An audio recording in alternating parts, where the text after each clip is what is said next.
How can the United States secure supply on critical minerals and rare earths that are so essential to our technology competitiveness and our leadership?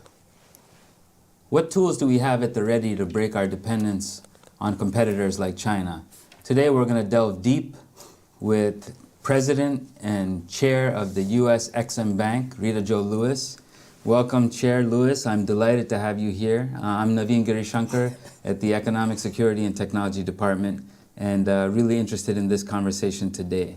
You recently launched a really important innovation at EXIM, the Supply Chain Resiliency Initiative. We wanted to talk about that. Could you tell us what it is and why it's important at this point in time? You know, Navin, first of all, thank you very much for giving me a few minutes to speak about this very important initiative that we just recently launched. I mean, it is not even a month old, just several weeks old, actually. But first, I want to congratulate you on this great department that you all have started here at CSIS as the Economic Security and Technology Department to be able to tackle some of these issues and for agency heads like myself and others to be able to come and talk about these. You know, the thing that I always have to start out with is the fact that who is EXIM? EXIM is the institution, America's only independent export credit agency that was chartered by the U.S. Congress back in and started by Franklin Delano Roosevelt 90 years ago in 1934. And the mission then is the same mission as it is today, to facilitate exports and support U.S. jobs. So when you launch an initiative or an innovative program like what we have done, it basically says that we are right in tune with what the mission of EXIM started out being decades ago, to facilitate exports and support jobs. And so with SCRI, as we are calling it, you know, it really is and has been narrowed to critical minerals, because we know that critical minerals is the industry that is not only fueling our U.S. innovation and our growth, but also it is it's an industry where now a ban has been put on so many of our critical mineral products. You know, so much like recently in December of last year, the PRC put a ban on gallium and germanium and antimony exports. And so they, in their attempt to control the market, we had to be able to look at, I always like to say, be able to put imports back in the word export. Because when you think about someone who wants to control the market, what does that do? That puts a chill on our American companies who are out there wanting to compete, just to make sure that all of the things that these critical minerals are so much essential for, everything from EVs to semiconductors, AI, quantum, you name it, to be able to have them be controlled by one a country or anyone is something that we needed to make sure that we could use whatever financing tools that we have to help level the playing field. Thank you for that, Chair. Give us a little bit more about what the mechanisms behind the SCRI would look like and how would they work? Well, you know, this is where I think we come in so well. We're trying to make sure that EXIM Bank uses what we call our financing tools to assist companies who want to compete, who want to grow, and who want to win in the global marketplace.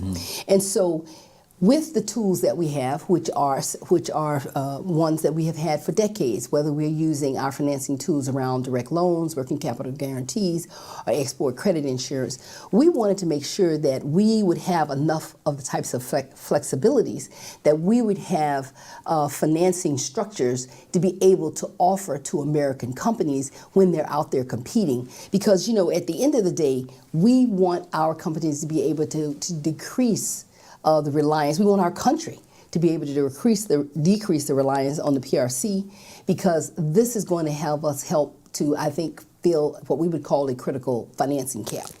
It's also a way that with this particular product, we will be able to protect U.S. jobs. And the way we're going to be able to do that is because we're looking at those offtake agreements that are going to be so critical to be eligible for this kind of financing, to make sure that those offtake agreements and whoever is doing those mining and processing in other countries, that our countries and our companies are really the big beneficiaries, especially for the American people.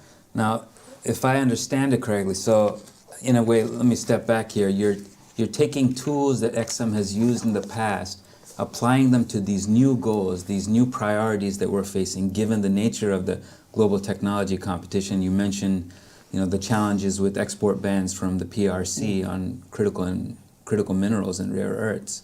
But what this means through these offtake agreements that you're financing is that access to critical minerals will be used by U.S. companies for their purposes here in the U.S. Here in the U.S. Okay. Absolutely. And even also, we want to make sure, and we were very careful about this, because this is about the support of manufacturing jobs that we want to make sure are saved here in the United States. Yeah. And so when you can make sure that if any of the work that gets done outside of the U.S. is going to be geared toward U.S., that we would be financing, would be geared towards our U.S. manufacturers, that is just a win for the American people, a win for being the ability to create jobs here, and the win for, of course, manufacturing, which is so dearly needed in the United States. Thank you for that. This is really interesting color, and you're getting started, and I think that going forward this is something to watch. But this is not the only thing you've done over your tenure. So, I was thinking through this, and we've crossed paths, I think, both in the Indo-Pacific over the last few years when I was in government, as well as in Joburg during the AGOA Forum. And what I found interesting is that your agenda spans a few different innovations that are quite important for the legacy that you're leaving behind there.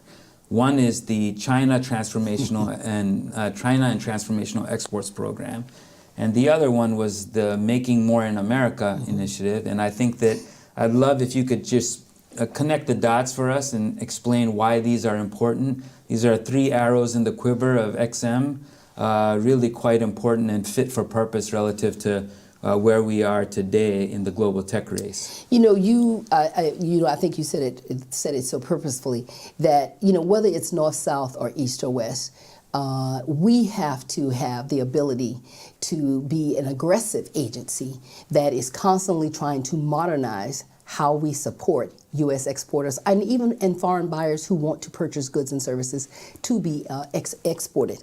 And we want to also continue with any product that we offer to make sure that we're not competing with any of our domestic productions, or having any kind of a adverse effect on anything that we might be offering from a financing perspective. You're absolutely right. It's been very exciting at EXIM during this period, because programs like our China Transformational Export Program that was introduced to EXIM when Congress reauthorized EXIM in 2019. And so in a very aggressive stance, we have, in less than 3 years, we've been able to use that type of work that we are doing to also offer additional flexibilities for our American companies. We have, Congress identified 10 transformational exports, everything from AI to quantum computing, semiconductors, biotech, biomedical, renewables, and the like. But also what became very clear early on over this last 2 years is how important critical minerals was in the usage of these transformational exports. So we were able to bring critical minerals underneath our transformational export program, which is all designed to allow for additional flexibilities, especially when our companies are facing competition against the PRC. And so when you look at the mandate, this was one of the mandates that Congress gave us. We believe it's a critical element from a competitiveness perspective, because we have seen our CTAP work grow from 3 years ago, from a little less than 300 million to now, or just alone last year, to about 3 billion of authorizations in all total in 3 years, about 6 billion in authorization. So we know the need is there, and we know it's great. When you look at the initiatives that the PRC has done in its Belt and Road initiative, and how much that those state-owned enterprises and the PRC government, itself supports their companies. We're not here in a cost. We're not here in a price war. We're here in a value. We're here in an innovation battle, because we know that America has some of the best companies in the world, and we want to make sure at EXIM that we can use whatever tools we have in order to support them. So CTAP is, I think, going to continue to be one of the mandates and one of the programs that's going to grow at EXIM to support our exporters. But also, just recently, last year, we instituted what we call Make More in America. Make More in America initiative, we actually, a week ago, launched our sixth, in less than months, our sixth financing on Make More in America. Make More in America is the first time on U.S. soil that an institution of government can fund and support business domestically, as long as, of course, it has that export nexus. Who is that going to primarily help? One, it's going to help all of our domestic manufacturing companies. It's going to help support jobs here in the U.S. And it's definitely being used in partnership, in conjunction with programs like CTAP. We think, of course, it will also be able to be used in partnership, in conjunction with the SCRI program. But it's these efforts, these initiatives that work together in order for us to provide the best financing that we can offer to a U.S. exporter when he or she is out there competing, because we need them to not just compete, we need them to win. That's really helpful to connect these dots across these important innovations. Let me spend a little bit of time, if I may, on CTEP, on the China and Transformational Exports Program, because I know that part of the challenge is to work across the agencies of government that help drive commercial diplomacy, help drive exports. Tell us a little bit about that. I know that I've often seen you out there with Secretary Raimondo, with Ino Ibang at the US TDA and other agencies. How is that working in terms of galvanizing the resources across the U.S. federal government to drive commercial diplomacy? When you can unlock financing flexibilities around content or local tenors and other key factors for U.S. exporters that are facing competition from the PRC, that's always going to be a good thing. So that's the mechanics. But what you're describing is what it is that all of us have to do. We were very fortunate to be in an administration with President Biden, who really made sure that all of us operated in what he called, and what we all call, a whole of government approach, especially around economic security, but more importantly around our commercial diplomacy. So you're right, when we're out there around the world, one of the things that we're clear as we are outlining who EXIM, this government agency who we consider to be very, very unique, who Congress awarded a lending cap of about $135 billion. We have authorized now in the Biden administration about $30 billion, but all total right now about $35 billion. So you can see that we have a lending cap, a financing amount, about $100 billion left. And we need to be constantly working with all agencies in the government, all diplomatic parts of our government, in order to, educate our businesses, large, medium, and small, that we have something that can help their business. And so when you're out with, whether it's Secretary Raimondo, who also sits on our board ex officio, along with USTR Ambassador Tai, with the combination of the work that we're doing, along with the other economic agencies, whether it is DFC or USTDA, or working, of course, very closely with Secretary Blinken's team, the Economic Bureau, all of us working together hand in hand with our embassy teams, because that is where the rubber meets the road when you're talking about in those countries. But the most important thing that I know I have seen, and you know, and I know you did as you were traveling around in commerce, is how we work with the private sector. Yeah. Because this is not just about government. This is going to be the strength of how America continues to lead and continues to be in the leadership is going to be with the work that we all are going to be able to do with the private sector. And I'm really glad to see how the private sector has responded to all of the initiatives that EXIM has offered up in these last 3 years. Phenomenal. Let's go back to make more in America now. So you've laid out what you've done with China transformational exports.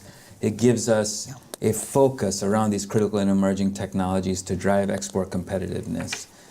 Why was Make More in America initiative needed as part of this sort of three-legged stool of innovations that you've put in place? It had to be needed because, you know, we're all living in a post-COVID world. And what did we see about all of the disruptions that took place during that period and is continuing?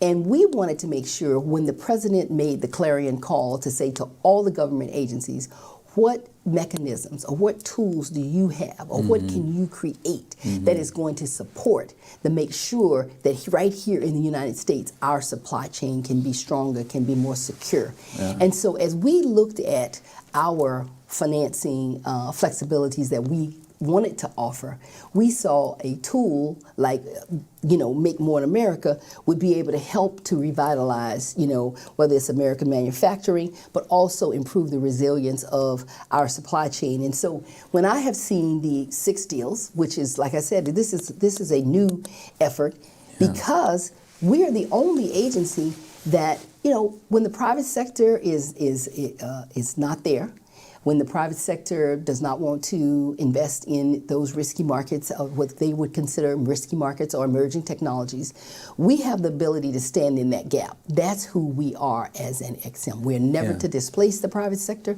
We are there to support the private sector. But on domestic manufacturing, we all know, as we saw the disruptions, how critical it was of how our dependency on so many things was with the PRC. We believe that efforts of this type, with the types of financings that we have offered up, will help to alleviate that.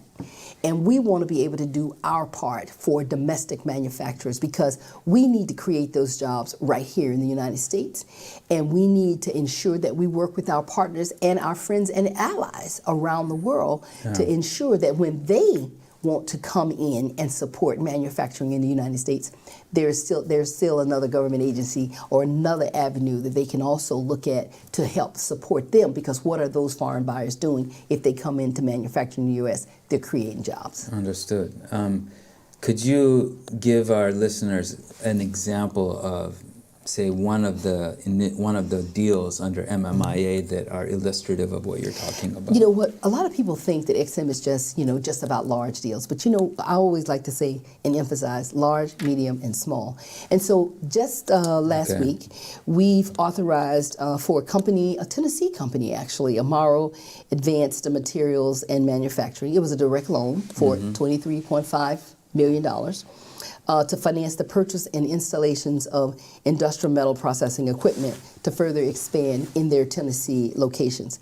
This is a Tennessee-based company that really is about critical minerals and refractory alloy processing facility. And so never did they think, as they began to search and look for ways to grow and expand their efforts, that as they came upon what we were able to do from a domestic manufacturing perspective, from a financing, that there was this government agency that could actually help them domestically with their, of course, export nexus that they are going to be working with so many suppliers on.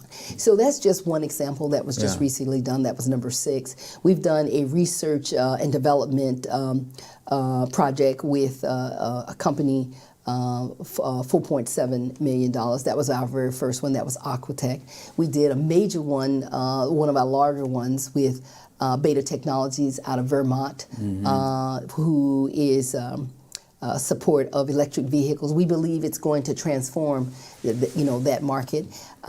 They were seeking a direct loan to help them grow and manufacture those particular aircrafts. But all of the ones that we have done, I think we are making great strides to show that we are all trying to work together to be in support of the work that they want to do to go global, to maintain their global position, and to also be the first in innovators in markets that are going to be so desperately needed. And we want to make sure that if we have the financing to support them, we want to be there to do that. The evolution of your tools really reflects the nature of the challenge we have. That's what I'm taking away from it, which is that our technology innovation ecosystem is operating under threat from malign actors, from mercantilist actors. And so what you've done here with these tools in concept and now in application is give us the ability to build the requisite industrial base to be the source of exports going forward, at the same time competing in areas that are really the fault lines of global technology competition around the world. And I think I noticed that on your various travels. Can you give us a sense, if I look geographically around the world, regionally, where have there been significant strides that we've made with the help of EXIM as the United States, U.S. companies, in making inroads into markets? Can you give us a high level on that? I would think one of the best examples I believe we have, of course, is the work that we just recently did with Angola. You saw the president went to Angola, and we were very proud to be a big partner in the work that the president was celebrating with President Lorenzo from Angola. We awarded an American company and just numerous suppliers that are going to be able to work with them a major project around solar. And one of the first things we did was it was like a $900 million transaction. Now, one of the things that we know that all throughout Africa, the PRC has been very, very aggressive. Yeah. And so they were very aggressive on this solar project, just as they were very aggressive around the work that the Angolans wanted to do around mini grids or around rural electrification. But we were there with the types of financing tools that we had to offer that was able to assist our American companies to be competitive. Because that's really what you're talking about, is how can you be competitive, especially against, like you say, malign actors, against the PRC, which is aggressive. I mean, they've spent billions and billions of dollars as state-owned enterprises. So that's not the race that we're in. The race that we are in is how can we at EXIM continue to modernize, I believe, the tools that we have to support our companies, so that when countries or companies abroad want to make a shift away from the PRC, they can still look to agencies like ours, look to the U.S. government to look around and see what other tools are available. We're not the end all. We're just one of the tools in the economic toolkit that America has to offer. But the most important thing is we've got to offer it. And as we offer it, we've got to be working with the Commerce Department and the Trade Department and the State Department and all the other agencies to educate our companies to say we are all a resource for you, and that working in partnership with our embassy teams, we can help them to win these global sales. You've hit a point that's really, I think, important for us to take away, which is that we are not operating in a world in which our competitors are simply operating according to the market. They are mercantilists, they're non-market actors, and so the question that throws to us is what are we going to do about it? What tools do we have? Do we fight with one hand behind our back, or do we put both our fists up and move? And so here's a question for you. EXIM has come back over your tenure from a period prior to that of a lapse in authorization. You've made some significant strides, both with innovations, but also just the scale of your portfolio. So I commend you on that, and thank you for your service and leadership on that, Chair Lewis. Going forward, the reauthorization for EXIM is up in December of 2026. And so if you were to look forward, there are some structural issues, right? Yes. Maybe you can weigh in on this a little bit for our audience. The default cap, local content or U.S. content requirements. There are maritime issues. You may want to focus on this because there's squeezing as much juice as you can from your existing authorities and capabilities, and then there's what more could Congress and others do for what EXIM could become. Could you take a moment to tell us your thoughts on this? Well, EXIM has always been one of the strongest players in the export credit world. And that lapse in authorization, which did not have a board quorum and did not allow EXIM to authorize transactions. First, it was over 25 million as a board, and then it was 10 million as a board. So the lifeblood of EXIM has always been the transactions in the small business space.